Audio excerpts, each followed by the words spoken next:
The following program contains names, places, and events that have been anonymized or fictionalized for the purposes of protection and safety. The following program is provided for entertainment purposes only, and any commentary from the hosts are strictly conjecture and should not be held as making any definitive statements about the truth or identity of any particular individuals or circumstances. If you or a loved one are involved in an abusive relationship, please call the National Domestic Violence Hotline at 1-800-799-7233 for support.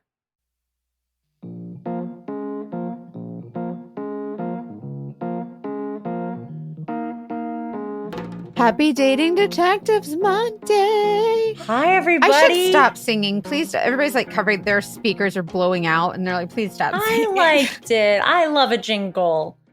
And people know what they're getting when they show up here. And if not, surprise. We might jingle every now and then. But how's everybody doing? I wonder if you're a new listener, welcome to the Dating Detectives. Welcome. I will not sing on a lot of the episodes. I'm very sorry, probably not singing, but we do want to welcome you to the Dating Detectives. And I would like to add, we have a Patreon, which is $5 a month. And we just added a second Patreon, which is a $9 tier. And so with the $5 one, you get the 2 bonus episodes a month and you get the live streams and the book club and all these fun, exciting things and a forum and all these things, right?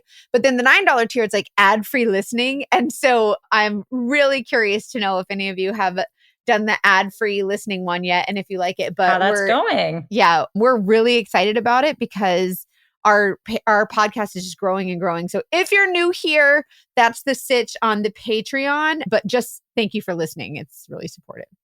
Huge thank you. We just recorded a Patreon episode where we read like some of the email submissions sometimes that aren't full episodes. And I love, somebody was like, love your podcast. It's messy and chaotic and so helpful. And we were like, yep, that sums it up. That's a great description. But yes, Mackenzie's a PI. I'm a writer, comedian who's trying not to be dogfished. And she's also a PI in her own right.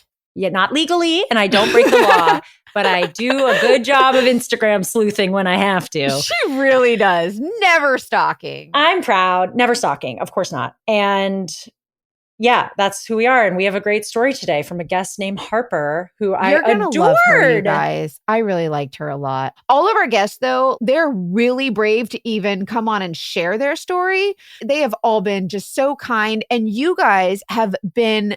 Does our audience not blow your mind with how kind and respectful and smart, supportive? Yeah, that I learned you guys so much are. From y'all. There's so little negativity. Like it's very positive, and if anybody has anything different to say than someone else, it's very respectful. And you guys are just really mature, and it's just really cool the way that you guys come together, and you can have friendly debates. And our audience is amazing. Like I want to jazz you guys up forever. I think it's true that sometimes if you've been through stories like this, there's many downsides. One of the positives is it extends your sense of empathy. Like you have a new way to connect with so many other people. And I wish we didn't have to develop it the hard way, but so many of you have been through stuff like this and you're able to really extend that love to others. So thank you. I mean, it's kind of crazy that we were able to find all of you. Like this community is the best. I'm still just so blown away. But thank you guys. In this episode, though, I do want to warn you. Trigger warning: attempted murder. We don't usually have yes, we're kind of true crime, but we're like true crime light. True crime light. Yeah, but yeah. This story involves a murder, and just it's hard. So be aware of that. And there's stalking, and also mental illness, and mental illness is definitely a factor in this dogfish's behavior.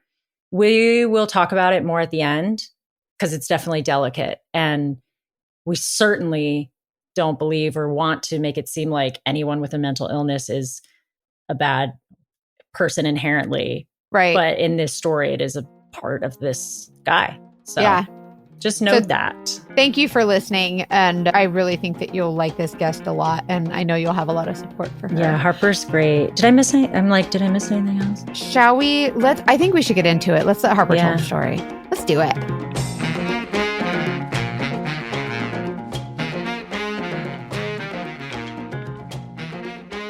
Hi, Harper. Hi, Harper. Hi. We are ready to hear your story. We're not excited to hear it because I always say that on accident, but we are ready to hear it. Take it away for us. So this story takes place quite a long time ago when I was going to college, and I was going to a small liberal arts school in Pennsylvania called Swarthmore. And That sounds like Hogwarts. Yeah, Hogwarts. exactly. Pretty much. Hogwarts. If you saw the people that went there, that's kind of what's going on. I'm just kidding. It's a bunch of weirdos in the woods. Love it. That's hilarious. Yeah. So I was really excited. Going into it, I thought I would be an art major because I was a painter and I figured that that was kind of my passion. Spoiler alert, didn't end up being an art major there at all. I ended up majoring in something completely different. But I was taking art classes with the intention of setting myself up for the rest of the 4 years. And I was also coming off of a on again, off again high school relationship that was actually ended up being 5 years on and off again. So not the typical. I feel like it was a pretty serious relationship, but wasn't the best. I saw somewhere, I think it was on Instagram, where it was just like the freshman on again, off again high school relationship is a canon event for a lot of people.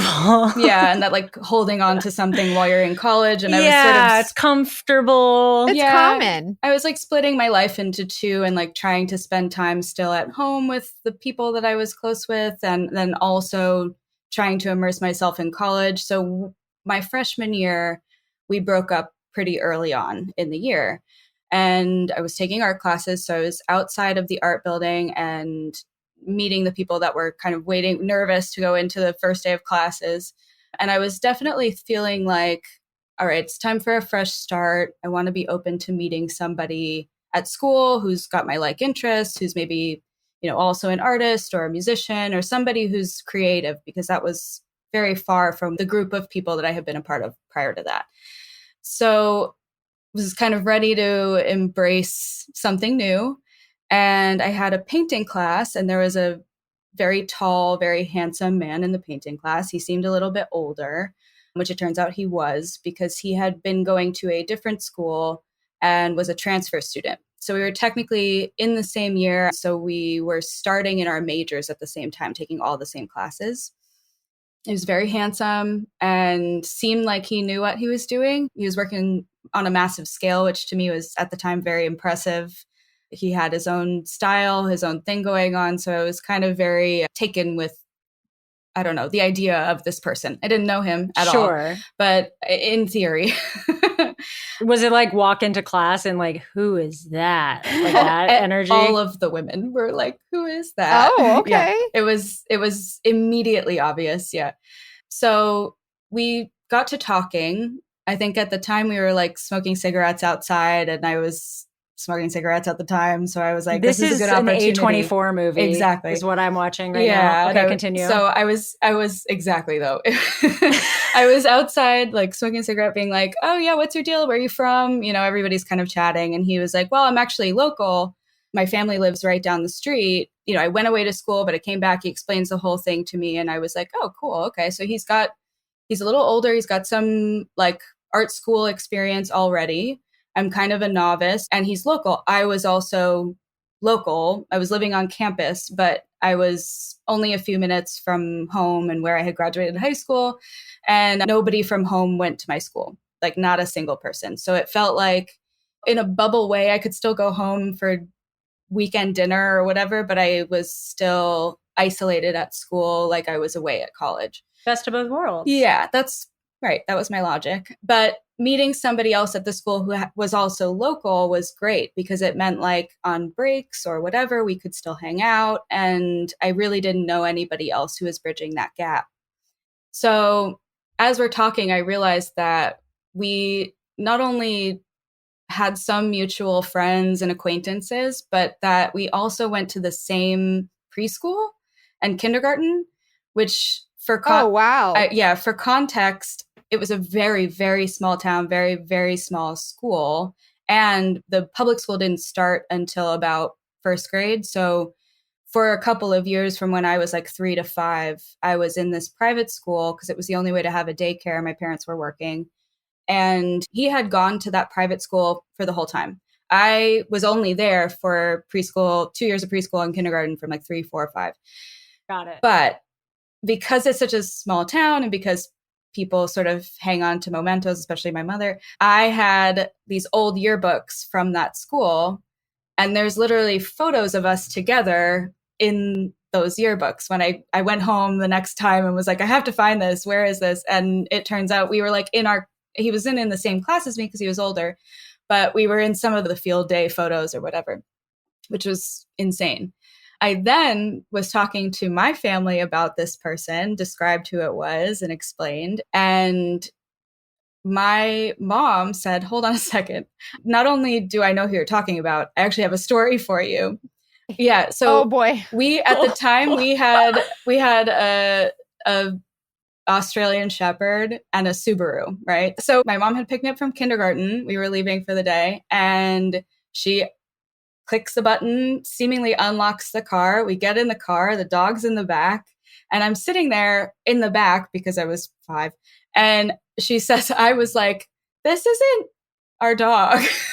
Oh, what? And she looks around and she realizes that she had gotten into someone else's car who had the same car and the same kind of dog. So from the outside, she didn't realize. No!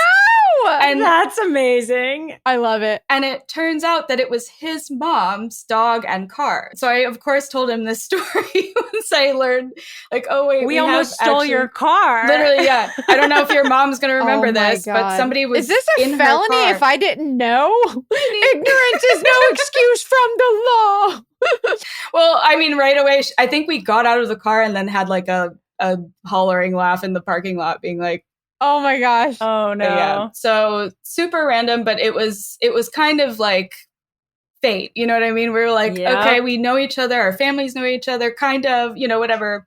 And this is very much in line with the romance novels. Yeah. I enjoy. It felt so serendipitous. It was very hard to ignore. This episode is sponsored by BetterHelp. So you guys know how we're always talking about on the show, we get a lot of women sharing their stories, but we don't get a lot of men sharing their stories. And so I wanted to bring up, speaking about this episode that we're doing this week in particular, the mental health and how we take it very seriously. But there's a stigma surrounding men's mental health and the strength that comes from maintaining a healthy mind, even for men. But I think that stigma that surrounds men's mental health is why men don't share a lot of their stories. And I'm wondering, Hannah, do you think that's probably true? Yes. And absolutely why they don't get help. And sometimes people misinterpret a lot of what we talk about. I love there's one person that says, like, it's not that we're trying to make men cry, but we're trying to let men cry. Yeah. Or give them an opportunity. Yeah. There's a space for all people to get help and grow and be weak and make mistakes. And I wish that more men especially would feel comfortable being vulnerable and getting help. Yeah. And I think that men today face immense pressure to perform, provide, keep it all together. So it's no wonder that 6 million men in the US suffer from depression every year, but it's so often undiagnosed. And it's okay to struggle. Like, real strength comes from opening up about what you're carrying, whatever, and doing something about it so you can be at your best for yourself and everyone else. And so if you are a man or you know a man that might be feeling the weight of the world, talk to someone, a friend, a loved one, a therapist. So hello to our gentlemen, to our gentle fellas who may be listening. You do not have to experience trauma to seek therapy. Sometimes it's just good to talk about someone, share your experience, share what you're going through. BetterHelp is a really great opportunity to talk without feeling the pressure of talking to a friend. Maybe you're embarrassed because of the stigma surrounding, men's mental health. Talk to a therapist. Just get it all out. BetterHelp has over 35,000 therapists. It's the world's largest online therapy platform. And they serve over 5 million people globally. And it's convenient too. You can join a session with a therapist at the click of a button, helping you to fit therapy into your busy life. I want to add also, therapy can also be very inaccessible, and BetterHelp is an affordable option. Yes. Recently, I have a therapist, and I was like, man, recently the sessions have been kind of light. Like, I don't have a ton to talk about. Things are going pretty well. I wonder if she's bored.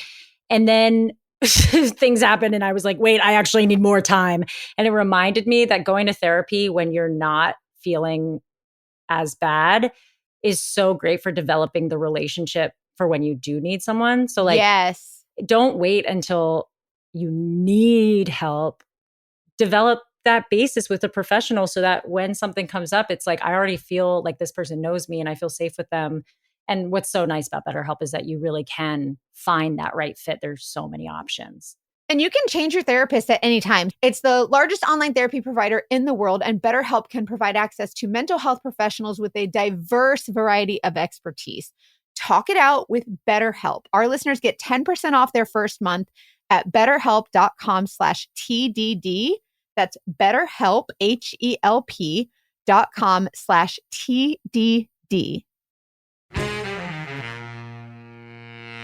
Obviously we were like, well, we should hang out. And I think it was the first like fall break that we had. He invited me to come out to a bar with him. And I was, again, he's a little bit older. I was 19, maybe 18 and a half, 19.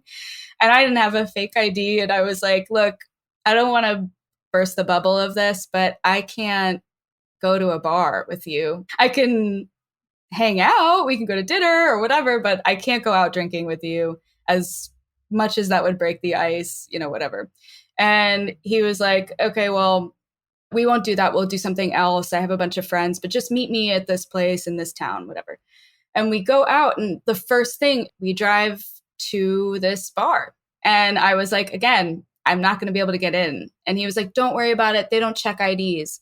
Oh. I'm like, well, that's okay. not really, yeah, I feel like you should like make sure you're cool with I had already said no. Not that I was like straight edge or anything, but I was definitely being like, I don't want to get embarrassed. It's just embarrassing. Yes. Yes. No, exactly. And also, I'm kind of a rule follower in a lot of ways, as much as people might not think that about me. I was like, I still like, it's just embarrassing. I didn't want to go through it. So I told Especially him, on a first, like, I don't know, did you think it was a date or was it just hanging out? That's the thing sure? is, I guess we were hanging out. I really felt like it was a date. And I think he did too. I mean, we were just trying to figure out what we could do. And there's not a lot to do in a small town. And I think this was his solution. So, okay, we're at the door and he goes inside. They check his ID and he goes inside. What? And I'm standing there at the door with the bouncer. And I did actually have my cousin's ID. We won't tell. I handed it to him, be like, maybe. But she was like a lot older than me. And they were like, there's no way this is you. Like, this is absolutely, call it a day, sweetheart, go home. Yeah. But he had already gone in. That's so rude. So I had to text him from outside and be like, hey, not going to happen, man. You already knew, like you already said, oh my God. I knew it was coming too. And don't like that. Granted, I know that bar sometimes they don't, but at the time I was like, I've never been. I was new to the school. I was new to that area, trying to figure out what possibly you could do on a date. I understand sort of the panic of like going to this place. So I was making excuses for him is what I was doing. Well, also at 19, are you kidding? Yeah. Like at least I settled for the minimum, the bare minimum. Yeah, we used to like, my friends and I would like, go sit in a car in a park and play our favorite music for each other or whatever, That was me too. That was what I was expecting. Like a cool older guy. Yeah, and he's like, we're going out to a bar. Okay. Well, it didn't work. So already sort of an awkward start to the date. And he's like, okay, no worries. We'll go to my friend's house. There's always something happening there, like always a party there. And I'm like, all right, that sounds fine. And so we walk a couple of blocks down to his friend's house. We get there and it is 100% just an intimate hang with the people, like with the roommates that live there. It was not a party. I basically sat at their kitchen table while he talked to somebody in the other room. It couldn't have been more awkward. I didn't know what to do. So I kind of, after a while, I was like, I just feel like these people are like trying to chill and watch TV with each other. Like, I think we should. Yeah. Go. And he was like, okay. And I remember him being like, all right, well, I'm sorry it didn't work out. Kind of like, sorry that this date didn't work out, but we'll figure out something better for the next time. Right. Okay. So that was that night. Wait, what's his quote name? Charlie. Charlie. Yes. Yes. Sorry, I'm like, this is Charlie. we anonymize. he who shall not be everyone named. who's This is his name at the School of Hogwarts. There you go. there we go. I feel like also I'm a generally a really sociable person, ADHD all over the place. Like I'll share my life story. I mean, I'm happy. I'm happy to talk about whatever with whoever. And to kind Something of was off. Yeah, so to go on a date and not have that immediate spark of conversation is rare for me. I could really hold a conversation with a brick wall. So I was like, something wasn't clicking. And I just felt like, okay, we probably won't go out again. I thought like, all right, I don't see this turning into anything. If we become friends, if we continue to hang out, great, cool. But I wasn't like, I really hope this turns into a relationship. I was really take it or leave it at the time. So fast forward a little bit over winter break, he reached out to me to hang out. And I think what he asked me was what I was doing on New Year's. And I explained that I was going to be going into the city and I was going to be hanging out with a friend of mine. We already had plans. So I had to take a trip down there and I was leaving like a day early or whatever. So turns out there was a huge blizzard. I didn't get to leave the day early. And he offered to give me a ride. But in the midst of a blizzard, my dad was like, I don't know this kid. I'm not trusting a random kid to drive you in the snow. Like, I'll drive you. You can meet him and then you could take the train together. And I was like, all right, cool. That's also for me too. Like the lack of conversation, the little bit of awkwardness, that felt more comfortable, right? Like, all right, I'll meet him there. You're on the train. There's a lot going on. You can kind of talk about what's going on around you. That'll be fine. So we make this plan to just ride together down to the city. And then I had a plan and he said he had a plan. So we go down together and it was fine. The trip was fine. And then we get off the train and I'm kind of saying like, all right, bye. And he's like, well, which subway are you taking? And I'm like, well, I'm taking this one. And he goes, oh, me too. So we get on the train. I had to transfer. He goes, oh, me too. We transfer. Then I'm getting off at like a really specific spot that's kind of far out. And I'm like, all right, well, my stop's coming up. And he goes, me too. Yeah. So we get off the train together. And meanwhile, it was in a neighborhood that at the time, it was a little sketchy. So my friend was like, I'm going to meet you at the train when you get here at the subway. So he did. And I was like, FYI, I'm texting him, like trying to get service between stops. Like, FYI, there's a guy with me. I don't really know what's going on. He says he has another plan, but we're just going to ignore this, right? I'm not inviting. He's your neighbor, right? Maybe. I'm not inviting a stranger to your friend's house. I just want you to be aware, like that sort of heads up. So we get off and he starts walking with us. And out of obligation, my friend says like, hey, if you want to come hang out, we're having a get together. It was in the afternoon at that point. So we figured there's New Year's plans in the evening. He'll probably go to see his friends, but maybe he wants to hang out in the meantime. And I thought kind of a good way to get to know him, like gauge how he is with friends too. So we are all hanging out. And of course, everybody gets super drunk super fast because we're 18. It's New Year's. We're on our own in the city for the first time, etc. So I drank a giant bottle of wine by myself and I fell asleep essentially sitting up in the bathroom. I didn't throw up. I just was like sitting against the wall. I'm meditating now. I've been there, done that. Yeah, I was sitting against the wall, like the cold tile, and just like knocked out, right? I wake up at some point because somebody comes in the bathroom and it's him. And I see him going through the medicine cabinet. Oh no! Like looking for medications or whatever, and he was clear, like picking up pill bottles, putting them back, kind of situation. And I was like, "Ooh, red flag, red flag!" I'm from a red flag. Like I was out, and still noticed this enough to be like, "That's sketchy." Okay, back to bed. Yeah, you just went back to sleep. Yes, I feel like I would have been like, "Am I dreaming?" There was a little bit of that for sure. So I fell back asleep in the bathroom.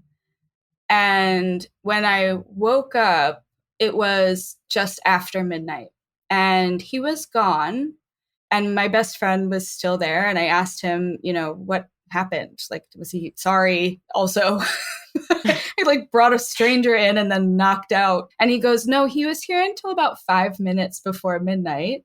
And then he went, I have somewhere to be. I'm going to go. And he left. And so he had just left a few minutes before I actually came out of my drunken stupor and was like, where did he go? So he didn't really, I mean, seemingly to me at that point, that indicated that he didn't really have a plan, that maybe, you know, it's like if he had plans with his friends, showing up at 11:55 and just assuming that you're like 1 block away, you know, was really weird in a massive city, you know? So I told my friend what I had seen. He said he had also noticed that.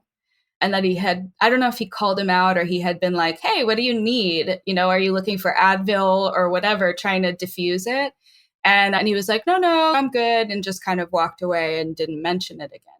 So we, at that point, realized like, all right, there's some other red flags here that I have to kind of acknowledge. Granted, we're friends, right? At this point, I'm thinking we're friends. He doesn't want to date me, or maybe he does. I don't know. I'm just going to let it naturally develop or not.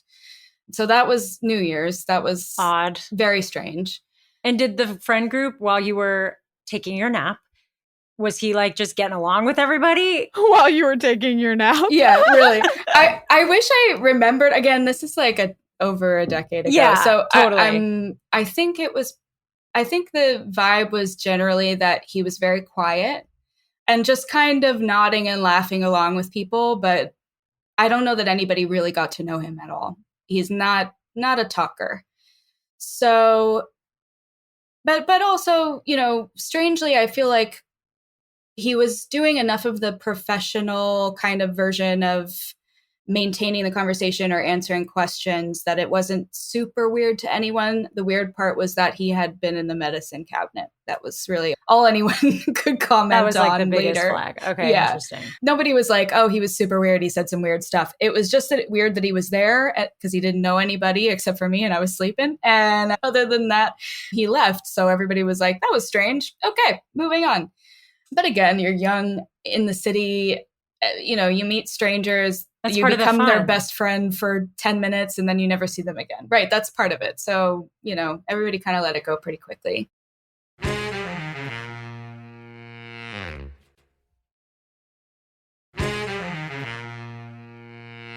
So then after winter break, we were back at school and he was asking me to hang out a lot, like reaching out or texting or, you know, Facebook Messenger at the time or whatever it was, asking to hang out. And it really felt like he was trying to go on a date again.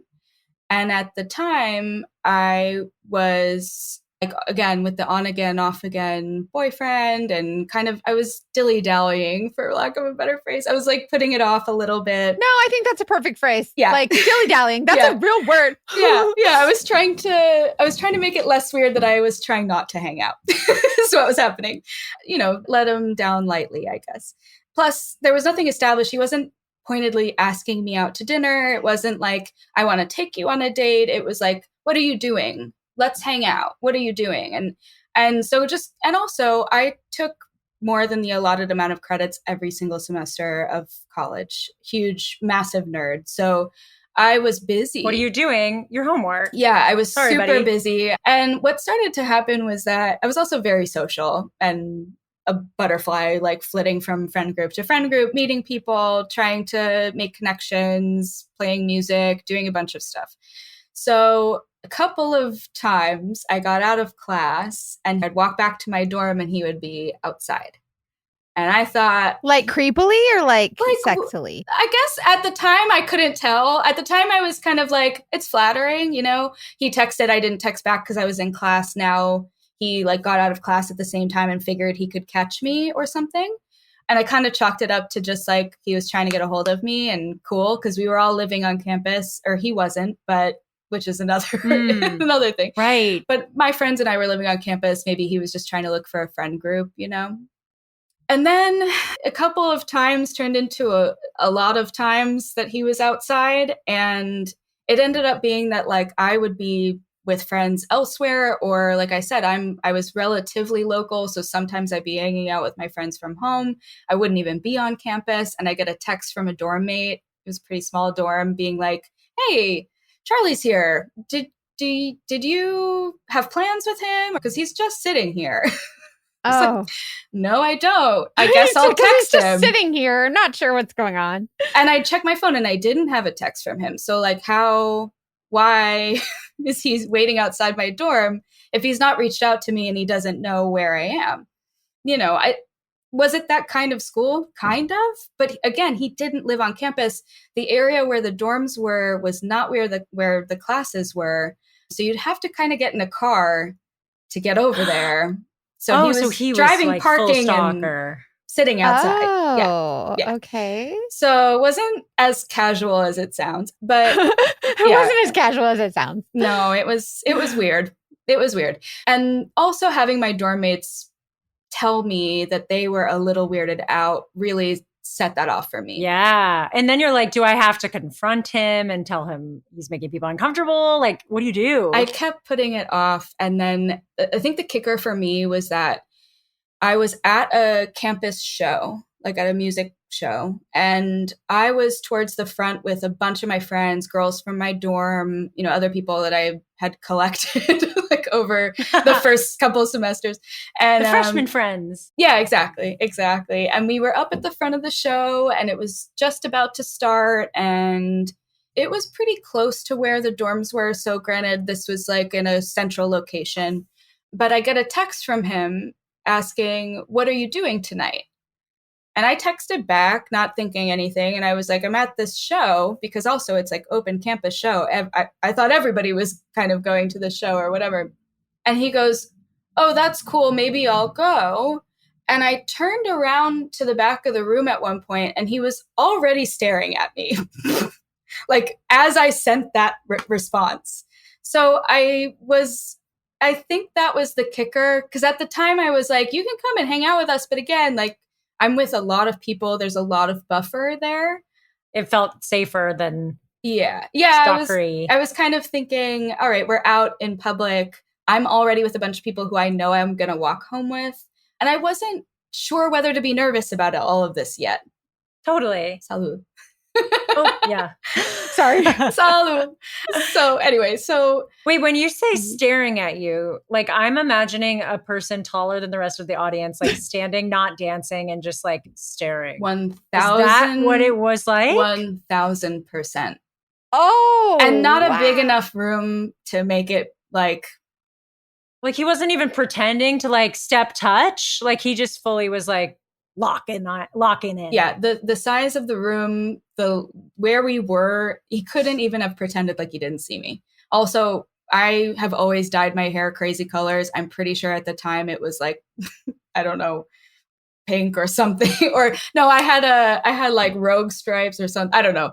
You know what I mean? Like there was no chance. Yeah, he knew he was target acquired, it sounds like. It was, well, yeah. And again, like maybe he's just trying to be friends with me. I'm trying to be cool. Maybe I'll hook him up with one of my friends. I don't know. Like, I don't know. It was still very early days at this point. So I was nervous, but kept chalking it up to my own insecurity, my own nervousness about being at a new school, meeting new people, also having really only had one major long relationship. I was trying to convince myself that I was making up the weirdness, that I was assuming something that was not the case. So I kind of kept giving it this shot of like, "You're crazy." My ex had gaslit me into believing I was crazy. Mm-hmm. So I was also just kind of going like, you're nuts. Like, let it go. He's not that into you, it'll be fine. So I get that so much. Yeah, just kind of insane. So more time passed and he kept inviting me to hang out. And there was this area in my hometown that has like really beautiful houses. And I don't know what he clocked in me, but I love weird architecture, old architecture. And he, at one point, I think just in a bid to get me to hang out with him, said, my dad owns one of those houses. Nobody ever stays there, but it's sort of like, you know, we have all this cool stuff and antiques and, you know, interesting furniture. You should come see it.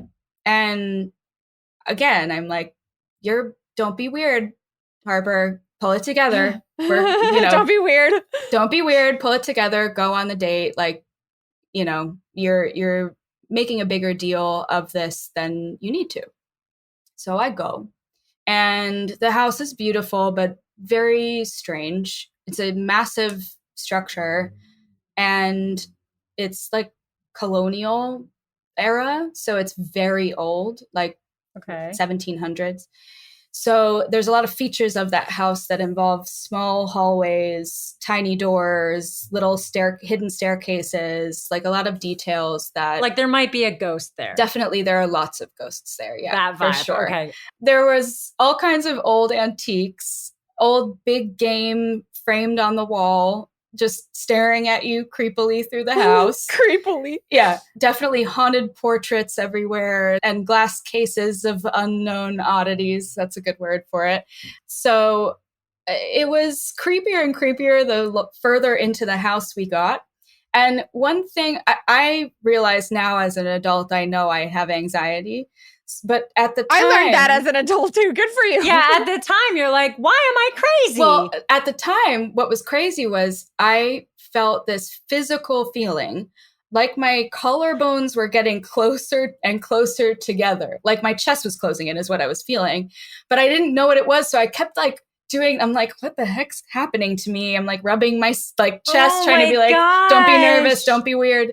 But something was setting off physically in my body, being like, something's wrong.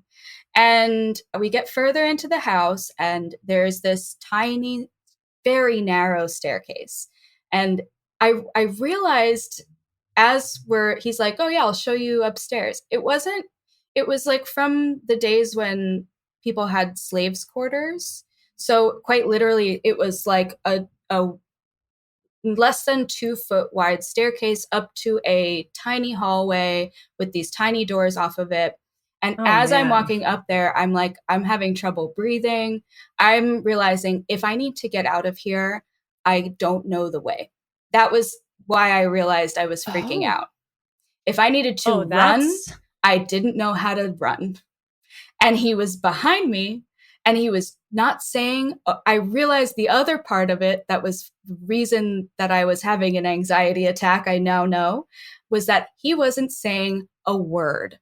I was talking a million miles a minute to fill the space like I do, as I'm known to do. Well, many people do, yeah. Yeah, absolutely. Also, just you're in a stranger's house going, what's this? What's that? You know, it's full of stuff that is creepy and weird. Which I'm creepy and weird. That's fine. Like I like the macabre. I'm fine with that. But yeah. But this was above and beyond my comfort zone. And he wasn't helping. And he wasn't helping. The joke that I have since come up with, and I can bring this up later, but he was just looking at me, looking at things. And my fiance now always says, "Are you looking at me looking at things?" Whenever I'm just spacing out. So it's become a joke. But that was what I felt. I felt like, okay, he's just watching me trying to fill this void of space of no conversation and weird stuff. And, you know, I really didn't know what to do. We get to the end of the hallway, and there's another staircase down. And I'm like, okay, I know that it's just probably a wraparound. So I'm like, okay, seeing the light at the end of the tunnel. And we get down the stairs, and we're in the front foyer room where we started. Thank God. Yeah. And I'm trying to calm myself down. I'm also trying to figure out my exit, because I'm realizing I should go. I'm not trying to run. I'm not trying to make this weird. Again, nothing had been said and nothing had happened to make me run from this man. But my body was having a physical reaction I couldn't ignore. And we talk about that so much. It's your body knows before you that do. femtuition. That was it. Yeah. Yep. And I just had to get out. And so I sat down in this armchair in the front room. I can see my car from the window, and he sits down in a chair across from me. And I had this moment where I really got the ick big time. He like shuffled over to me without standing up all the way, and he tried to kiss me. Oh, I'm sorry, but yeah. And again, like I'm going, okay, just because you have the ick, just because this doesn't mean you're unsafe, whatever. Just don't make this person feel bad. You know, there's no reason to. I never want anybody to feel bullied or insulted or less than. I really just didn't. I was like, how do I navigate this to get myself out of the situation while being polite enough to like leave our friendship open-ended and just get out? I don't know. So I pretended, and I've never done this before or after this in my entire life. I literally just picked up my phone and was like, "Hi, Mom." There you go. Love There a fake you phone go. call. And I was like, "My mom really needs my help with my grandma. I have to go. I'm so sorry." I love this. Oh my God. So he had shuffled over and went to kiss he you? kissed me, and I like pulled the phone out. Like I went Your mid-kiss? mid-kiss, 100%. It was You're like, it- oh man. it was I'm joking now. I Sorry. mean, My mom has it do going. what you gotta do. It was so extreme that I don't think I'd ever had an anxiety attack before. I've never done that. I was in full panic mode, but survival panic mode of just get yourself out of this situation, you know? And he was understanding. He just let me go. I get in my car and I peeled out of that driveway, just rushed home, like, get me out of here. But again, even in retrospect, I couldn't I didn't feel like anything concrete had happened to make me react like that. You know, Yeah. He hadn't said anything disrespectful. He hadn't made me feel uncomfortable. But it was enough on to make purpose. alarm bells go off somewhere. Yeah, not on purpose, but the looking at Isn't me, that so frustrating? looking at when me, you, looking like, at things. Yeah, I just couldn't when you don't know how to handle it. explain your feelings. I feel like It's just there. that's how I feel with whenever I have stuff like that. It is like, that's the hardest part, is that I don't really know how to articulate it for a long time. And then you feel crazy. Well, Yes. exactly. And having been so gaslit in my previous relationship that I was crazy. That was the refrain that kept coming up, that I was crazy, Makes me that sad. and I had just been diagnosed as ADHD, and my ex had been like, "Oh, that medication is really messing with you." And I was like, "Oh, because I can think for the first time and I'm paying attention to your bullshit." Yeah. Yep, Sorry, I don't know if I can curse, but Nope, You may. exactly. You may. okay. So yeah, that was what was happening. Was I was getting my brain in order and realizing, like, all right, this person isn't treating me well. I'm not crazy. Yeah. But at the time, when you're told that time and time again for 5 years straight, it's really hard to get rid of that feeling. So I kept making excuses for this person. But then after that visit, because I assume because we had kissed, the showing up outside ramped up to the point where I was getting contacted by my dorm mate so often that he was outside that I ended up going to campus security. And I just said to them, I don't want to get this person in trouble, but I need security to know, because they're walking around every night, that he's not been invited. So if You're making a report, essentially. I wanted it to be somewhere on record that I had someone showing outside of my dorm Yes, good. and reaching out to me incessantly to hang out. It got pretty absurd because of how many times I had turned it down.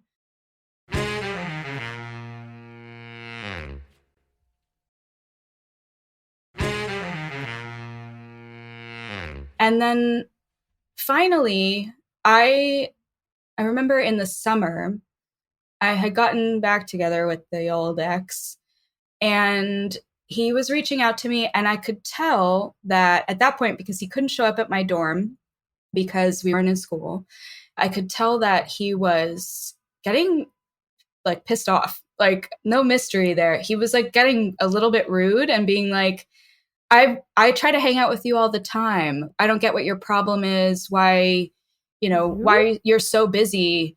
You have so much going on. You have so many friends. You can't make time for me, blah, blah, blah.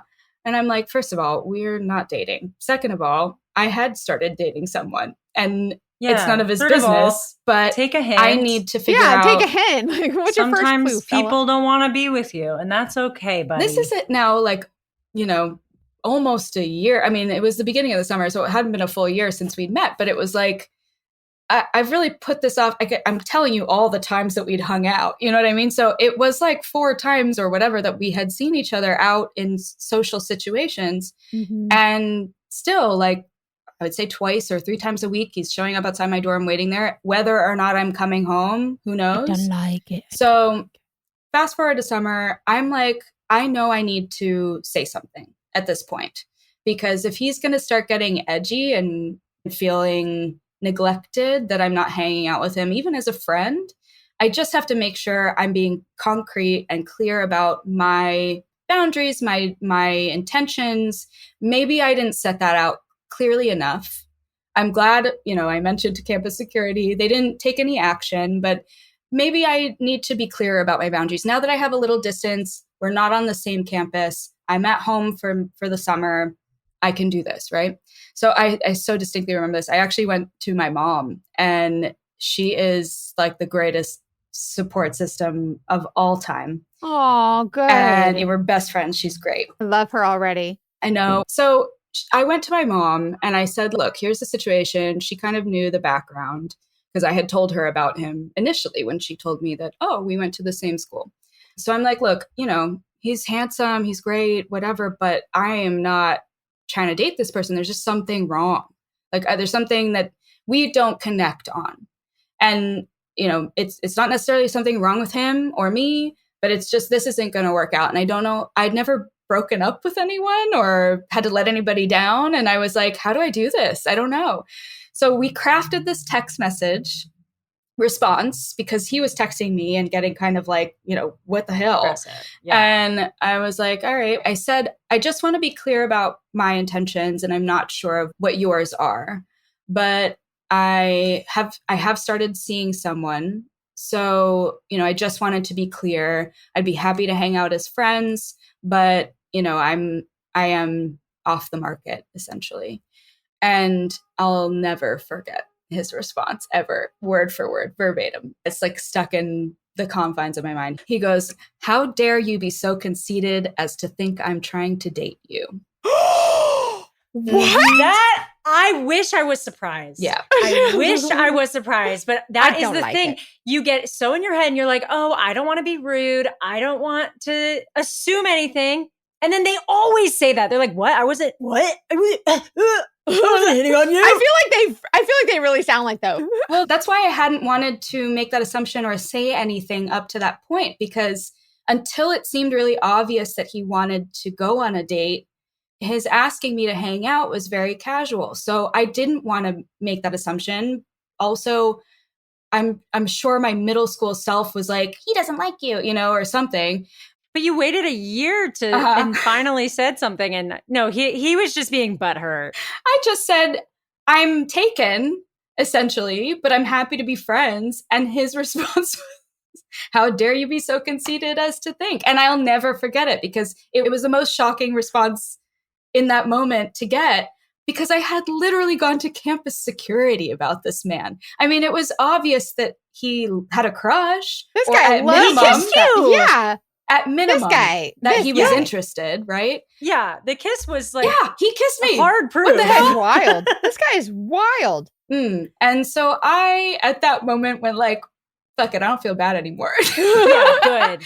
I'm going to leave that right where that landed. What did your mom say? She goes, I think she said something like, good riddance. Goodbye.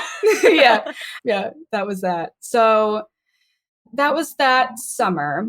And when we got back to school, that was right at the time that I realized I was not going to be an art major.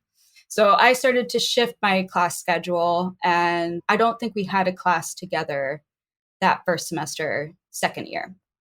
So right after winter break in the spring semester, beginning of spring semester, we did have a class together.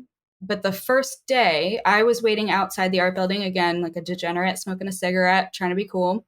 And as I'm sitting there on the brick wall, all, whatever A24 about it, he walks up from the parking lot and he's got a cigarette lit and he sits down next to me and he was like, "Oh, how you been?" The first thing I notice about him is that he had very clearly shaved his own head. Like, you could see that hairs were not consistently the same length. Okay. And he had also bleached it. So what? Yeah. You bleached it and shade. Oh, bless. What was he her. going It's giving through? Eminem. It was It's not, giving Eminem. Yeah. And not like, I know that that's a thing people do now. At the time, no, not a thing. So it was Oh my alarming. God, that's so funny. Like maybe weird art student vibe. So like maybe not so alarming because art students do weird stuff all the time. But Yeah, but you still double take.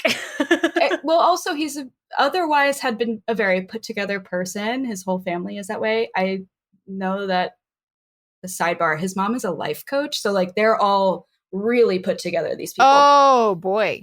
And daddy's a billionaire. That's the background. So A billionaire? Marry that guy. Lord. well, it was really hard I'm knowing. just kidding. You guys know me better than that. I'm joking. It was really hard knowing that like his parents had a lot of respect in the community and that his family had a lot of money. It was really hard to ignore that just as being sort of proof of his character in a way at the time. Entitlement. I was thinking he's a respectable, community member in good standing. I don't know. I wasn't thinking that at the time, but I get part it. of my, in the back of my mind, I'm thinking they're all put together. He's usually pretty buttoned up.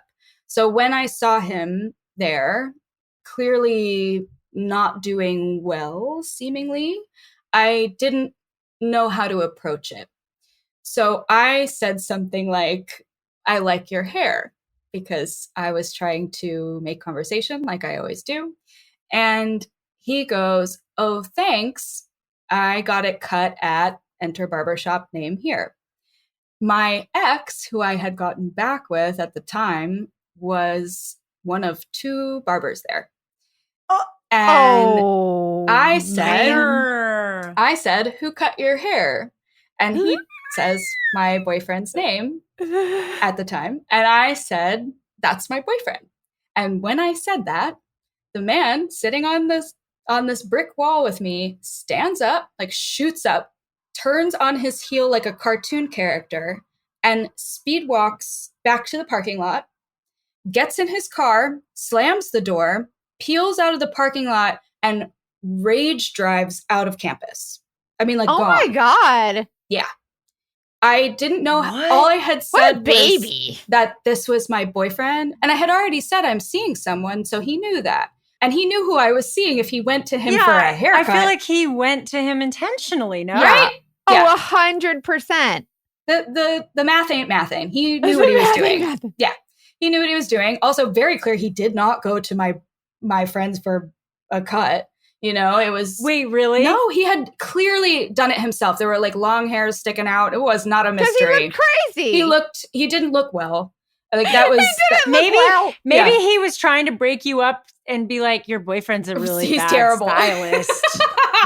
he doesn't have a future in this game. Oh my God. I love I it. don't, maybe he was trying to... But also, knowing that I just can't wrap my head around, and to this day I'm like struggling. He has to have known that he was saying my boyfriend at the time's name back to me, and then hearing me say, "Oh, that's my boyfriend," he just storms away, was the weirdest reaction anyone could have. I was like, something is so far off. Not only that, but I'm he dead. had just told me that the class I was waiting to walk into, that I was smoking a cigarette before, he had the same class as me. And then he gets in his car and leaves and does not come back to that class ever again. Like ever? So what do you think? He didn't actually have that class? Mm-hmm. Yeah. That's exactly what I think. Yep. Or he didn't. He just dropped it. Like, Yeah. I think it was he's first just week. following you around. Yeah, exactly. Well, technically stalker mode. we took the same class as freshman year, so technically he had to take that class. So I don't know. Maybe he I don't know. switched. He definitely didn't take that class with me. So we never had another class together, for the record. Thank goodness. So I didn't see him after that at all for a long time. Like that was, let me think, beginning of middle of sophomore year. Make it through the whole of sophomore year. He's not showing up outside anymore. Like he was gone. I figured he dropped out. Yeah.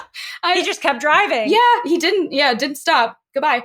I really don't know whether he was in classes and I just didn't see him, but I don't think so. I think he might have taken like a mental health break from school, which is fine. But it was certainly weird that I had seen him that first day of the semester, very pointedly seen him there, and then not seen him again for the rest of the year. That was very strange. For sure. And then same, like went back to school junior year, didn't see him first semester. I don't know that I was taking any art classes, so I wasn't as much on the side of campus. Also, he wouldn't have known where my new dorm was, which was great. But I kind of left it like, all right, that was a weird experience. I'm just gonna let it go. You know, maybe he's gone, maybe he's not, maybe he's moved on to somebody else. I hope not. But at least like campus security has an idea that if someone else reports something, they'll know it's not a first offense. So I really just wanted to make sure that they had something written down, and the two people who are in charge of security were amazing. So they like definitely had a note. They didn't let anybody else know, but they had a note in case somebody else complained. Good. Which was, that's all I could do. So fast forward again to end of junior year. It was like in the spring, still cold out. We were having we had a lot of shows, a lot of collective like DJ shows or bands on campus. And there were 2 local bars where we would host those things. And again, small school, so everybody would come out and it was super fun. And my friend had started a series of shows and we were at one of them. My roommate and I went, and her and I stuck together. Also, I was DDing, so I wasn't drinking. So I drove me and my roommate to this party, and I wasn't going to drink. So we were at this party, and we're inside by the bar, and my roommate was going to go get a drink, or she was waiting for her drink or something. And I feel a tap on the shoulder, and I turn around, and he's there. And he looked more like himself again, not bleached hair. This has like been a year at this point since I had last seen him, since he sped off. Like a full year had gone by. So he was kind of back to being himself, or he looked more like himself. He seemed a lot more sociable. He was a lot more talkative. And he kept offering to buy me a drink. I think I counted, he had offered to buy me a drink 19 times while we were there. And I told him 19 times that I was DD and I was not drinking. And why do you have to say that so many? Why? Well, we'll find out. I thought he looked a little better. Like he was very talkative. He seemed a lot more on the ball. He was talking to other people, but then he kept coming back to me and offering like, hey, can I buy you a drink? Like, again, like it was new information. No, you can't. We were going also like alternating between being inside and outside. It was just starting to feel kind of nice out in the spring. So we were kind of in and out all night. And it wasn't just inside that I saw him. We would go outside, he'd be outside. We would go inside, he'd be inside, and back and forth and back and forth. And then my roommate grabs my arm, like the best friend that she is, and goes, we have to go, and we have to go right now. Just like that. And I was like, okay, no questions asked. I'm sober. Let's go. So we get in the car, and as I'm closing my door, he walks out. And he goes, you ladies have a good night. And he goes and gets in his car and he drives off. And we're like, you too. I shut my door and my friend turns to me and goes, well, we can go back in now. But the way that he was looking at you, and I mean the whole time, and I don't mean this in a funny way, it looked like he wanted to eat you. Oh my God. And I was like, all right, I thought we were done with this game. I guess he's back. Well, so I thought, okay, I'm going to have my head on a swivel from here because I just don't know what head on this a swivel. means. There it is. Yep. Yeah. And, again, I'm DD most of the time, so I'm really going to pay attention. If he starts to show up outside of my dorm or whatever, I'm like preparing myself for round 2, right? Like, yeah. Were you, when you like saw his face in the bar, what went through your mind? I think because it had been almost or over a year, I thought like maybe he had to sort some shit out and It's fine. it's okay now. Is this kind of like when you get a tattoo and then it hurts real bad, but then you forget how bad it hurts? You're like, I'm gonna go get another tattoo, and you're like, shit, this really hurts. I forgot. 100%. That makes Yes. sense. Yep.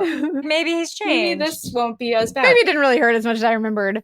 Yeah. So 3 days go by, and I get a text message from a friend who is also a local person who also hung out around the school. So one of the only people I knew that also knew him. Because that's the other part of this, is I kept trying to find out who in my hometown he knew, or like who knew him or was friends with him. And nobody really seemed to know him or know what was going on with him. Because I had asked after he had stormed off, like, is he okay? Is there anybody I can ask? Is he okay? I'm not an asshole. I want to make sure that somebody's not in mental distress. Yeah, he's being erratic. Yeah. Totally. Especially for how he looked and the speeding off. And I'm sure he got in trouble for speeding on campus and, whatever. So it was 3 days later, a mutual friend, one of the only mutual friends or friend, I'm not sure how well he knew the guy. I get a text message anyway. And the text message says, Google Charlie's name. That's all it says. First name, last name. Oh, boy. Google his name. But he included in the text message his first and last name. So I'm going, what possibly could this be? I'm thinking maybe something like an art show or some weird post online, or like maybe he like painted you. Yeah. Oh my God. Could I you wouldn't imagine? be surprised. Oh I would not be God. surprised. Well, fast forward to friend texting me, you have to Google his name. And I was sitting in my dorm room on my laptop and I type in his name and a mugshot comes up. So what? Yeah, sorry. I feel like I should give you a little bit of a warning here. We got one. Okay. I feel like I can sort of fill in the gaps of the story, but the headline didn't make a whole lot of sense. So I feel I must tell you what happened. That way you understand kind of how this all came about. So in the year that I hadn't heard from him, it turned out that I hadn't heard from him because he was dating somebody. And they had gotten pretty serious. They had dated for, I think, a year and a half or so. And then, unrelated to anything, or seemingly they were happy in their relationship. I don't know. I didn't actually know her, but she did go to the same school and she was also local. So there was a couple of common ground things there. They had, right before I had seen him at the bar, when he had offered to buy me a bunch of drinks, they had just broken up. When they broke up, they were at a dinner in the middle of the town where our college is. And she broke up with him over dinner. It was apparently okay, sad, but okay. And when she was leaving the dinner, walking across the street to go to her car, she was hit by a car. Not by him, which was my first thought at the time. That was mine too. Not by him. But that is what I thought initially. I was freaking out. Like, okay, he is crazy. Here we go. Well, wait for it. So it was unrelated, but she was hit by a car and she was in a coma because of her injuries. And she ended up in a head trauma center locally where they monitor, they watch patients, and family can visit and that kind of thing when they're trying to see how brain activity develops while people are in a coma. So she was in this hospital, and granted, she had just broken up with him right before, minutes before this happened. So she made her call, right? But her mom was still keeping communication with him. He had been to visit a couple of times with the family.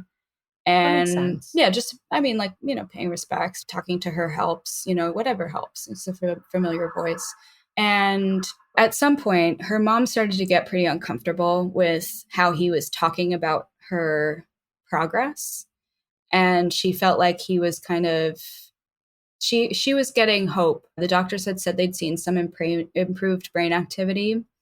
And so the mom had contacted him to say, her mom had contacted him to say, so that you know there's been some good news, there's some improved brain activity, we're really hopeful. And he screamed at her on the phone and said, no, there's not. And at that point, the mother of the girl went to the front desk and took his name off the visitors list. Yeah, I think that makes sense. Because it didn't make, it was irrational. It was. That sounds appropriate. Like, yeah, he was obviously angry and she couldn't figure out what was going on. And, you know, it just seemed like, okay, I don't want to subject my kid, you know, she's in her most fragile state of her life. I don't feel I can trust this person around her.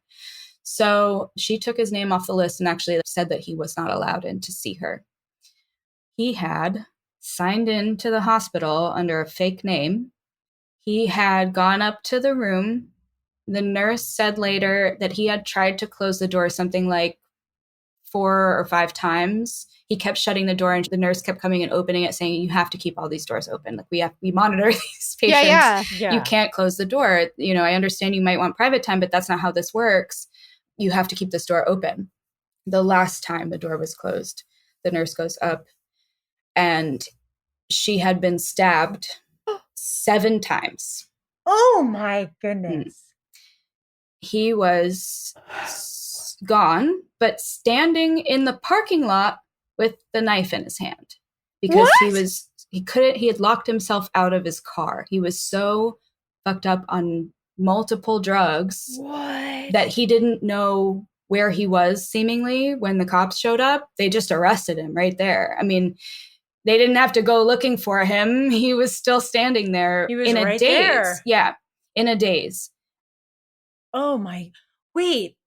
My feelings I were don't know what I expected, extremely but- validated in that moment. I don't know. Yeah, it's hard to know. Like, also in my experience of him, like of course I had felt uncomfortable, but again, there had been no actual, other than sort of a disrespectful text message, there had been nothing to me to validate my irrational anxiety.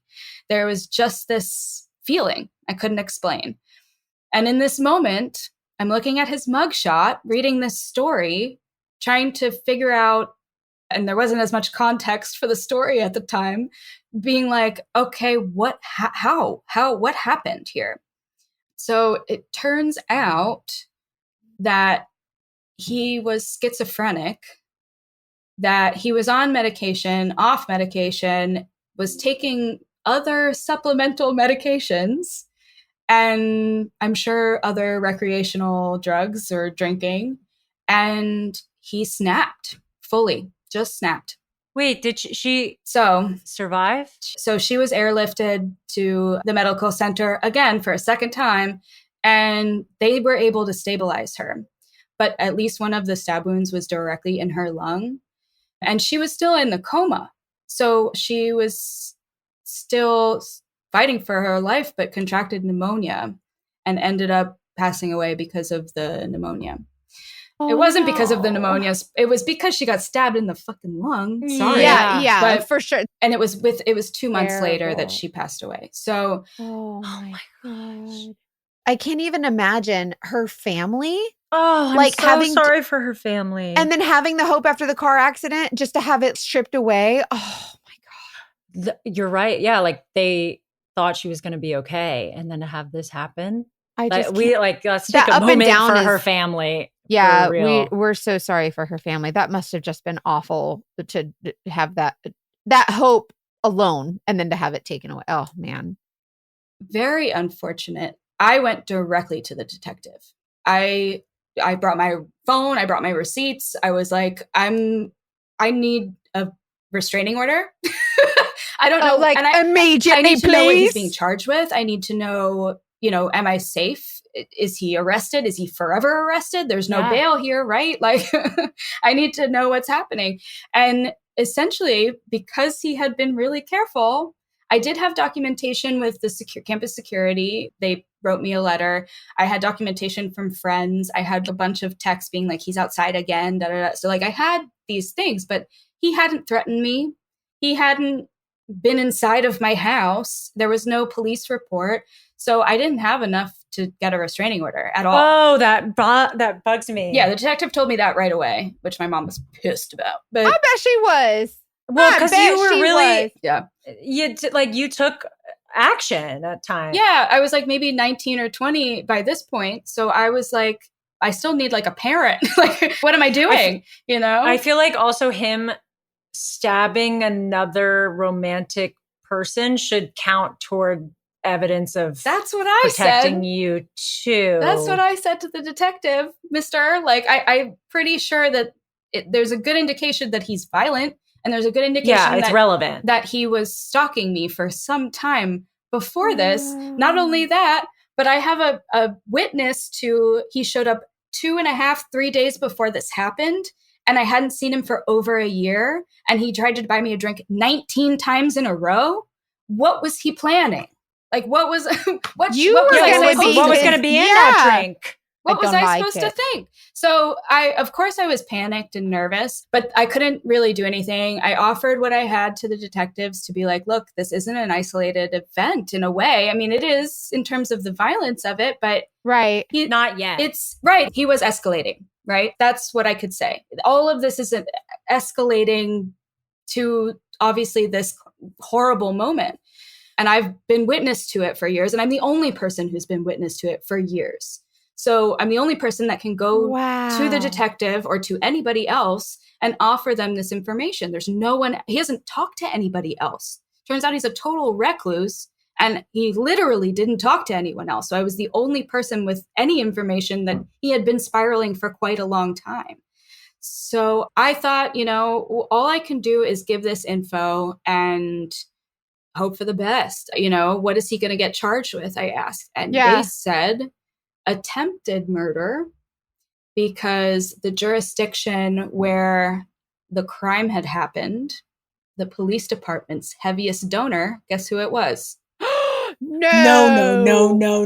His papa. Daddy Warbucks. Mm-hmm.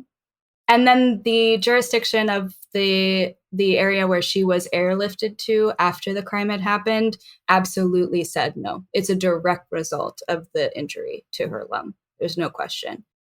So what's the difference between a sentence of attempted murder versus murder? Like, is it like way less? Oh, yeah. Also, he pled insanity and he was granted insanity because guess who's also friends with the judge? So I asked the detective and they said the best I could hope for was 3 years. 3 years? Oh my goodness. What? Are you joking, dude? Yeah. 3 years of, it was like a year and a half in an institution and then a year and a half house arrest or something like that. House arrest? Yeah. Thank you for your generosity, Lord. Wait, I bet her family was livid. Oh, for sure. So I have some background on that too. So I didn't want to insert myself anywhere, but I did talk to some mutual friends and her brother, we had some mutual friends. I ended up going to her funeral just to pay my respects. I didn't want to make it weird. And I didn't want to be like inserting myself in this obvious massive tragedy for their family. That has nothing to do with me. I just figured I'd offer the legal information to the police and then leave it at that.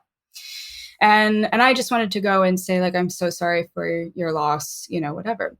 But the brother knew who I was. And I think a mutual friend had mentioned, and he wanted to talk.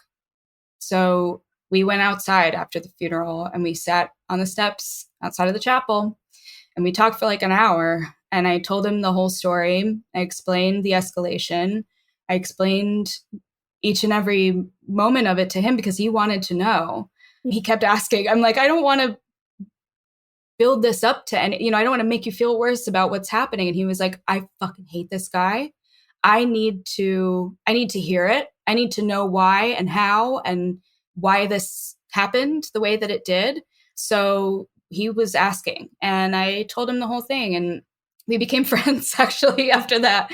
He's a really sweet man and very kind. And I think it might have just helped him understand that it wasn't random, that it wasn't isolated, maybe helped a little bit.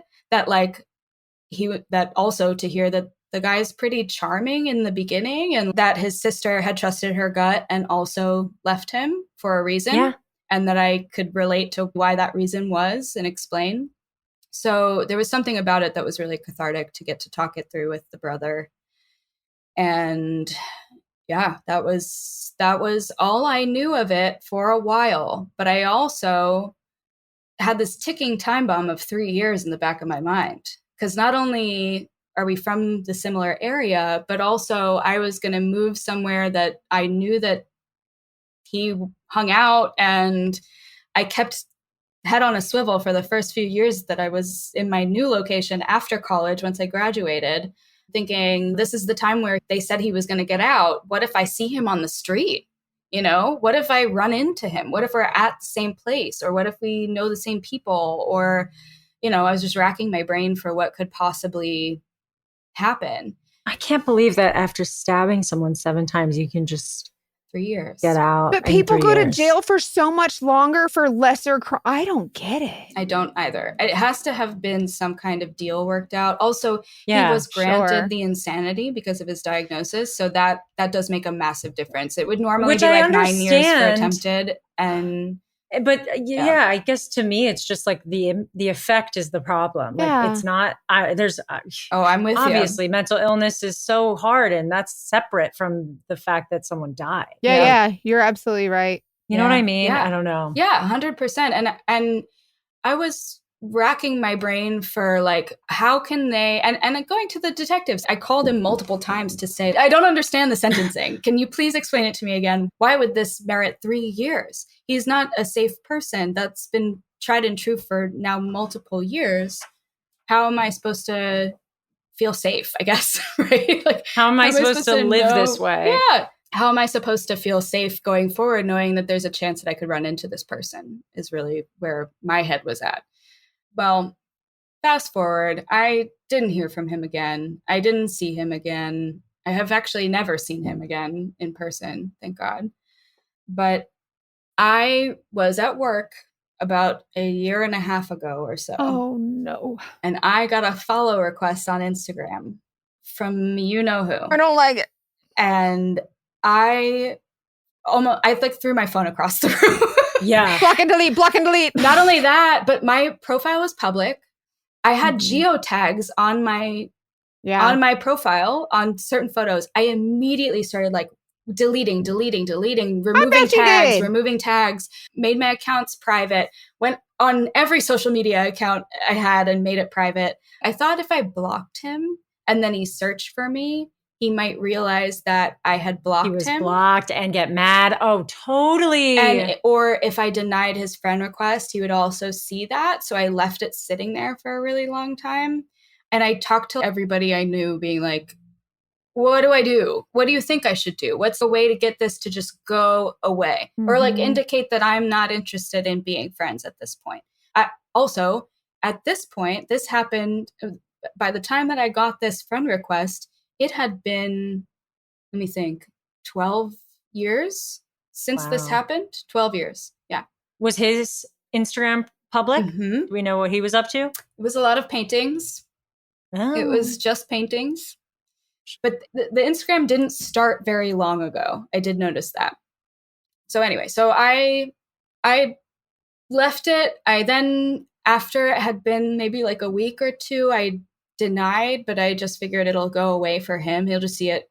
At the time, I don't think you could see like your request right away or whatever. It just would disappear. So I just figured if I wait, if it's not right away and I disappear off the face of the earth, maybe he'll just forget about it. Right? I don't know. Out of sight, out of mind, hopefully. Yeah, praying. Yeah. How can I do this? How can I eke out of here? Like Homer into the bushes, like get me out of this situation.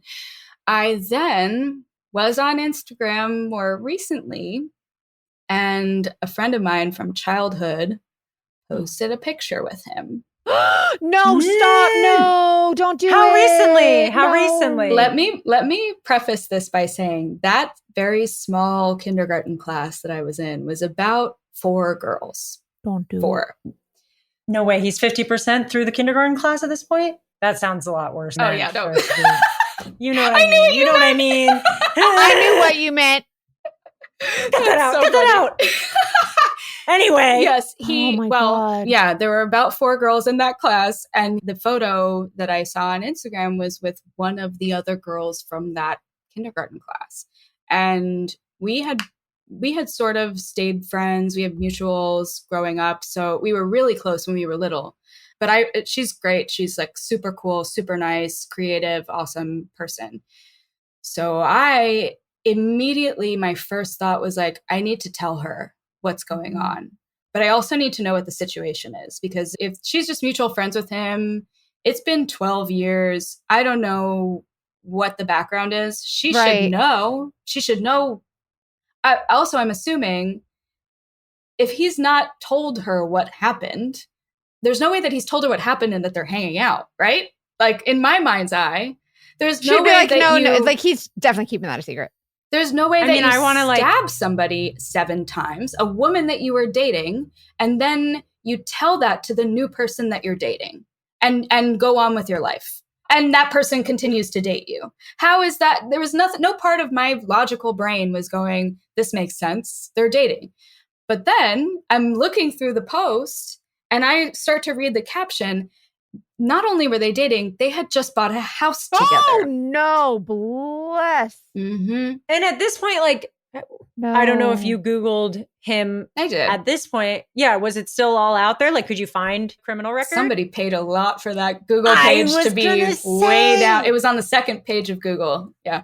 Okay. Well, Mackenzie, what do you always say? You got to go keep You going. don't I go to do. the first page. You go to the page 37 to 48. You just keep Yup. going. You Listen, don't stop. After this all happened, do you know how hard I go for my friends? I background check everybody. I have been verified. I'm up in there figuring out like Good where for you. somebody's background Goodness. is.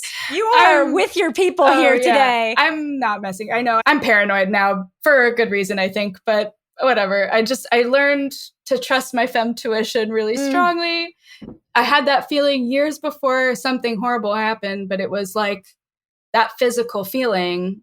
I now will trust it the second it happens. I know that there's a reason why I'm feeling It's that hard way. to do that because you don't want to believe what your body is telling Totally. you is true. You don't want to believe it. Exactly. I got sort of early on validation that feeling is tuned in really well, and I should You just learned listen to the it hard every way, time. and I wish you didn't have to, but I get. I mean, I'm so glad you're telling your story today, because this is That could have been you. yeah, Exactly. I mean, It could have been any of us. Exactly. I don't think of it like I was right in that line of fire. I mean, I was, but it was. I'm not trying to sort of feel sorry for myself here. It's more like what happened was a massive tragedy. There was no way. I think I tried to do as much as I could to prevent something horrible from happening. There was no way to anticipate what this guy was going to do. Of course not. And we can't live our lives assuming it's always going to turn out that way, but we can Yeah. There's have our head on a swivel. Mhm. And we're not crazy for doing it. And people make you feel crazy. Even you said, I'm paranoid now. And it's like, no, you're not. You are just protecting yourself. Listen. And I don't want you to feel crazy. Totally. So I've struggled, and maybe you guys have some advice on this, but I had struggled whether to reach out to this woman. So I reached out to some mutual friends who I'm close with, who are also close with her, just to get a feel for what the situation was. Does she know who he is? Does she know his background? When did he get out of prison? Does anyone know? Turns out he was in prison for 10 years. So it was not 3 years. Oh, 10 years. Wow. Good. I don't know how. but that means I don't know why. And it does mean that it was not the lighter sentence. So maybe he needed more supervision or something. I don't know. so. If he was there for 10 years, you said this is what, 12, This is 13 12, years 13 later, and years he's later. got a house now with this girl. So they've been together just about as long as he's been able to be free Yep. again. Exactly right. I asked the friends whether anyone was aware of his background. And they told me that essentially, yes, everyone knows, but that what they know is that he is schizophrenic, that he was on and off meds, the wrong meds, taking other drugs, etc. And that in his drug-addled mind, with his mental illness, that he thought he was taking mercy on her. He thought of it as a mercy killing. And what's most unfortunate is that that is still how he talks about it. So he's found a way to make himself feel better. He's found a way to deal with it, or like how to justify it. But it also means that in that justification, other people feel safe around him, which I hate, because that's not true. Yeah, That, you want to be like, be aware. In no capacity was this a mercy. Even if you thought that she was struggling, you made a call that wasn't yours to make in the face of a family who cared very much about their child, and in a medical facility that was caring for her. I mean, everything about this is not justifiable in any sense of the word. I don't care how out of your mind you feel in the moment. I don't care how many drugs you have taken. You don't snap like that unless you're capable of snapping like that forever. I'm sorry, that's my belief. I agree too. I totally think that too. I could definitely see him also using recovery as a way to alleviate his guilt and get people to trust him if he's like, I wasn't on the right medication and now I am. I am. That's exactly And that's not to it. say that people don't like. He doesn't drink. Of course, I want people to heal and find what works for them, but you can't kill people. Here's the thing. I don't have a problem with, he served time. He's out, whatever. I just wanted to make sure. Also, grown women can make their own decisions as long as they are informed and they have all the facts. Yeah. And 100%. that was what I was most concerned about. Does she know? And it sounds like you did it. I made sure her friends all know, not his story, but the full story, especially the story from the woman's brother and from my perspective, just knowing what happened. And I didn't feel comfortable or safe necessarily reaching out directly, because what if I reached out and right away she goes, oh, I didn't know you knew Harper, turns to her live-in boyfriend. Yep. And is like, I think good call. And then that triggers something else or puts her in danger or whatever it is. It's not my relationship to insert myself in, as long as people know the facts. That's all I can do. I didn't reach out to her directly because I just, it must be so hard still, though. It is. I'm still thinking about it all the time. The friends we have said she knows, she's struggled with it. She hemmed and hawed and decided that she's okay with this, No, he convinced her that she's okay with it. That's how I think of it. And also, I hope her friends communicate to her how scared I was when I first saw that they were together.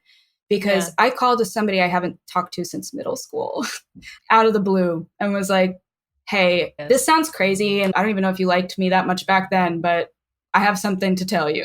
You're going to not like me now. Yeah. I'm going to seem like a crazy bitch, but this is the most fucked up a story can But if be. anything happens to them and you don't say something, then you're the asshole. You know what I mean? I couldn't have lived with it if that's what happened. Yeah, that's then the you'd problem. be the jerk. That's not.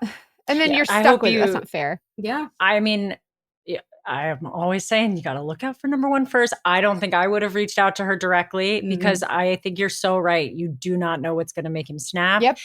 He'll think you're trying to break them up. He'll think who you knows can't what. win. Exactly. And if you're capable, this is like, I mean, yes, if you're capable of violence, you're capable of violence. If you're capable of snapping, there's anything can set that off. That's my problem with it. I wouldn't want to put myself or anyone that I know or love in a situation with someone who is capable of that in general. Yeah. So that's all I wanted to make sure that was out there. Am I still worried? Yeah, all the time. I check her posts all the time just to be like, are they okay? Yeah. Okay, what's happening? She travels a lot, so I'm sort of, and he can't because he's a felon. So I just spit. I just drew her face when she said that. I was like, he's a felon. So I'm sort of just hoping that there's enough distance there that maybe she'll gain some perspective, or maybe she'll hear from friends about what I said. I don't know, but it would be hard for me to approach it. So I just left it alone. You deserve to, yeah. Yeah, you deserve to kind of move past it if you can. Yeah. And I commend you, but I hope you. Well, it sounds like you have a fiance because he's watching in the background. So we love to hear that. So one other thing that I wanted to mention that I'll say really, really helped with all of this was that I'm a big advocate for therapy. I went to therapy in college. I started about around the time that this happened, which not only got me out of my own toxic relationship and checking my own priorities and advocating for myself in a way that I really am proud of today, but I went to therapy also like with my mom, and we built our relationship around that and Good sort of for you. worked out a lot of kinks, and she helped me with this situation, and then others ever since, and we've been really close. So I really had the best support system that a girl can hope for. I'm really lucky. And now I met my now fiance 11 years ago. We've been together. Aww. And we have been together and living together for 11 years. We were just really busy, so we didn't get engaged until now. So we worked together. We've done life together. I love that we're getting married. Much. Yeah. Congratulations. I'm so happy for you. So happy ending. Oh my God. I mean, I'm going to be thinking about this for a while. Sorry. What would you tell? What would you tell a girl in college right now? That's a really good question. Who not necessarily is dealing with exactly the scenario, but somebody that has to let someone down or just put themselves in those uncomfortable situations. I would say ask your friends or mentors for help. That was one thing that felt really uncomfortable in a relationship setting. I had been very private about my relationships until that point. I felt very guarded. I didn't want to talk to my parents about dating. I didn't want to talk about my boyfriends. And I didn't really share a lot of what was going on with me with anybody. I was very secretive, very private about dating in general. So I think I held a lot of that alone for a long time. And it wasn't until the glass spilled over that I just had been like, I need help, But there's such strength in being able to admit that early and say, take a pool of your friends or your best advice givers and ask what have they said in similar situations, or what's their perspective on, give them all of your positives and negatives and let them help you make a decision. It's not always. And it sounds like you're saying talk about it, like say it out loud, like you have to talk. Yeah. It can even be somebody that just listens. Like they don't even have to give you anything. It's just hearing it out loud. Yeah. Sometimes talking helps you sort it out. Yeah. What it's going to take is just the talking. Talk it out. I would also say, if you ever feel nervous, anxious, not typical butterflies, but if there's any amount of you that is thinking, I don't know, it's not it. That ain't it. Just if get it out of doesn't there. make sense, it isn't so. Period. You should never have to question whether or not somebody likes you. That's a really big piece of advice. That's a really good point. You should never have to question if they like you. If they like you, you will know. If he wanted to, he would, girl. If he wanted to, he would. That's it. Yep. It's because true. Not for a second have I ever wondered whether or not my fiance likes me. And you also just, your femtuition. I mean, like, it can be as simple as, I've been thinking about this a lot lately because I've been in some scenarios where the vibes are just off. Yep. And I don't feel necessarily like anything is bad happening. I'm just like, maybe these aren't my people. Like, we're just on different wavelengths. Vibes and I was beating myself up. Yeah, I was beating myself up. Like, why? What's wrong with you? And then I was like, maybe nothing's wrong with me. Yeah. And we're just not for each other.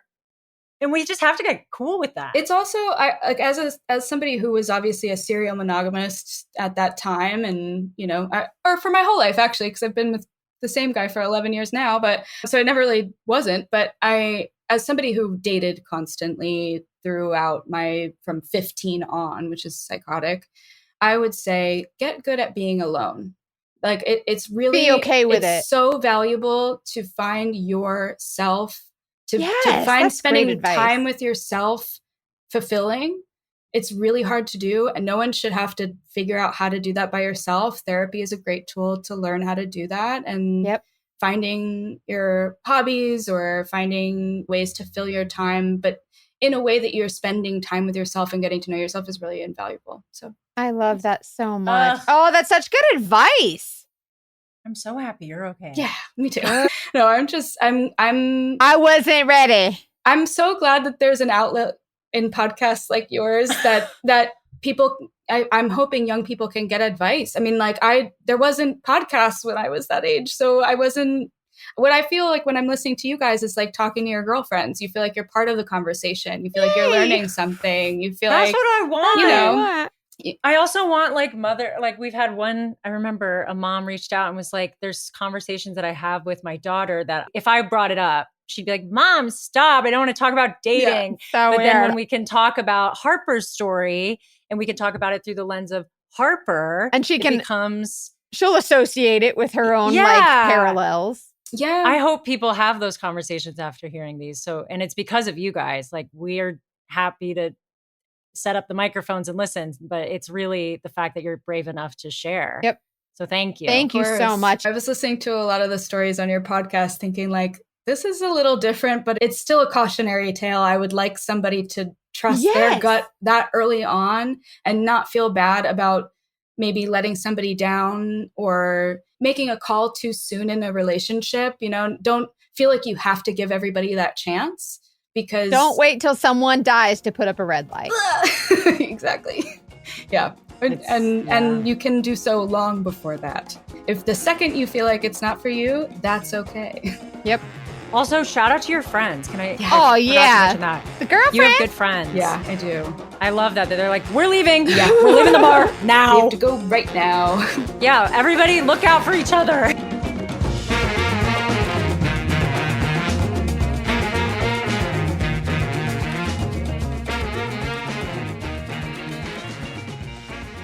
That's a lot. I love Harper. I really do love her. And I just think that she is so brave. It's so courageous to tell that story, especially with, you know, where she is now with this guy. But can we talk about, I want to assure our audience that we know that mental illness is real. Hannah and I are not mental health care professionals, medical at all whatsoever. No. And And we so- haven't spoken to this person's mental health team. And like, we're just hearing the story. Yeah, all we're doing is letting Harper tell her story, and we feel that is the most ethical thing to do is let her tell her story and just listen to what she's telling us. So what we know is what she's telling us, and Yeah. we support mental health and we do take it very seriously. And also we like are going to say it super clearly. If you have schizophrenia, it doesn't mean that you are like this person. Like the Mhm. point of the story is that he killed someone. And so he is dangerous. And whether or not his mental illness is a factor in that is not really for us to determine.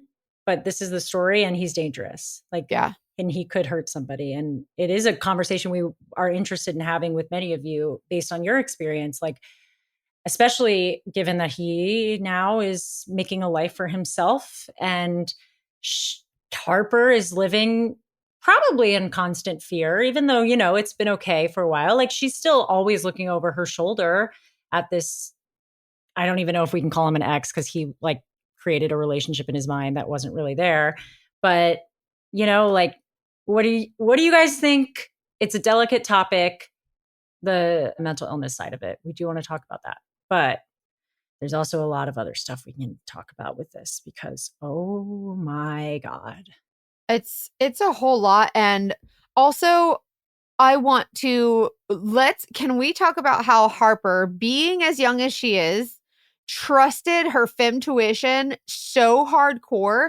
Like it's first of all, you could be 100 years old and still have this femtuition and not trust it and just kind of be like, oh, I don't like it sounds like I know my gut is gnawing at me, but I have no proof of that. And so I'm not going to choose it or whatever. But to be that young and to choose to trust that's kind of good for her, right? Good for her. And that's what I hope for all of the people and all the young people in our lives, that we can help them get to that point, because I think she's amazing. Her friends were validating. Her mom was very validating. The security at the school validated her experience. And that's important. And I think a lot of other guests who have come on our show have not had the same support system. So it's not that those people are not good because they didn't necessarily respond in the way that Harper did. I think the support system, coupled with Harper getting to the point where she was, like, it's a privilege to have that. And I hope also it's a reminder that we can be that for other people. Like, you might not be somebody who's experienced a dogfish yourself, but you don't know who is around you. You can be the person that validates them. I was going to say that too, to our guests who have come on, and even to you guys, our audience, our listeners. You never know how the sense of community you're creating is that support for other people, which creates that confidence enough to trust that femtuition. Yeah. So I think you just never know how being supportive in whatever way you are, it's showing kindness and saying those supportive words and just, or telling your story and letting other people know they're not alone. That sense of community creates the confidence that gives other people, it gives other people the confidence to trust their own femtuition. And sometimes all it takes is a conversation. She talked so much. I loved this conversation as much as I hated that she went through it, about how her body knew before she did. Like, her anxiety, her chest. We've talked about it so much. Yeah. Yeah. There were things going on that were indicating to her that something was off. And it took time for her to actually hear that, which is so normal. But yeah, I love the idea that we're animals at the end of the day. And we've evolved to get to be aware of when we're under threat. So sometimes our brain's not there, but our body is reacting as if we're under threat. And we have to listen to that, which is especially hard to do when you are a woman who's told to be polite and not hurt anybody's feelings and not make anybody feel uncomfortable. Oh gosh. But that was so hard to hear. Just her being like, I didn't want to make him feel bad. The part that was hard for me was the fact that homeboy comes from a bazillionaire daddy who knows all the judges, who funds all the things. And basically, let's call a spade. He got away with murder. Sorry. I know. I wish I knew more about the details of what happened on that case. And obviously she tried to get answers too. Yeah. That's awful. I don't know. I don't know. I don't know. And also, I mean, not necessarily just, well, actually, Ted Bundy is a good example of this. Like, I literally wrote down in my notes, hotties can get away with too much, because he was very attractive. And at first people were like, well, cool. Like, he's got a crush on you. Like, that's fun. And it's like, he's hot. Let him stalk you. Yeah, exactly. And I wonder if he could have gotten as far not having that 6'4", tall, dark, and handsome and billionaire dad. I'm going to guess not. No, I don't buy it. He stabbed her. Like, we need to sit with that again. This is so devastating. We've had, I mean, I'm so sorry to her whole family, and I'm sorry to Harper. And I hope that his people are safe now, and I don't know. But Harper, you are brave as hell, and I am so proud of you. Thank you for sharing your story. And I can't even imagine. Be weird, be rude, stay alive. Be weird, be rude, stay alive. Yes, thank you, Crime Junkie Podcast, Ashley Flowers, for that quote. Be weird, be rude, stay alive. Everybody's so worried about, I didn't want to offend anybody. And it's like, that's how you get thrown into a trunk. Let's stop. The part where he was like, how conceited of you to think I'm interested. That is so annoying, but also dangerous, because it really prevents people from speaking up and saying they're uncomfortable or they're not interested. And if you have ever been in a position where you look back and you're like, oh, I should have just been honest and rejected them. Why did I give them my number? Why did I XYZ? I've been there. We've been there. And it's because of the way we've been raised, and we can practice with each other saying no. No is a complete sentence. Yep. I don't want to be here. I'm not interested. And there are ways to practice saying it that aren't. I was just talking about this with people that went to the self-defense class. I think I talked about it already, where we were like, you don't want to say something that's going to agitate them. And we were saying using I statements can be good. Like, I'm going to remove myself from the situation rather than like, you need to get away from me. Yes. I don't know. I'm curious if people have other ways of rejecting people, taking ownership of it too. But also, I want to hear all the ways you reject people. If you go to get a drink and you have to tell somebody no 19 times, that's a red flag. Just FYI. Yeah. Yeah, y'all, I hate to say it, but imagine if she had taken the drink.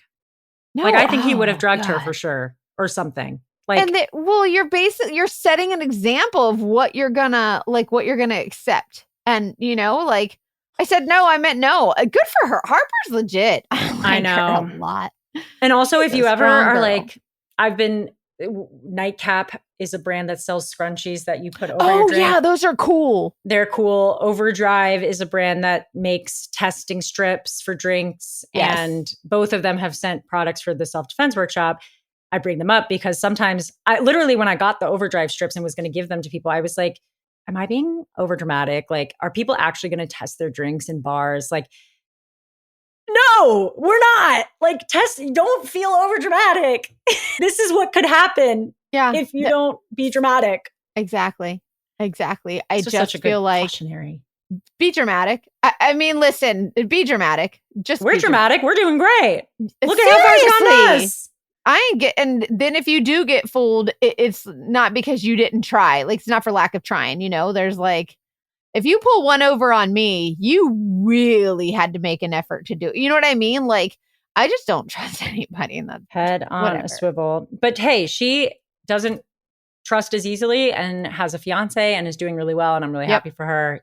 Both things can be true. You can protect yourself and still find happiness. On the Patreon, we do lots and lots of updates. So don't forget to join the Patreon. There's a $5 option, and then there's a $9 tier, which is ad-free listening.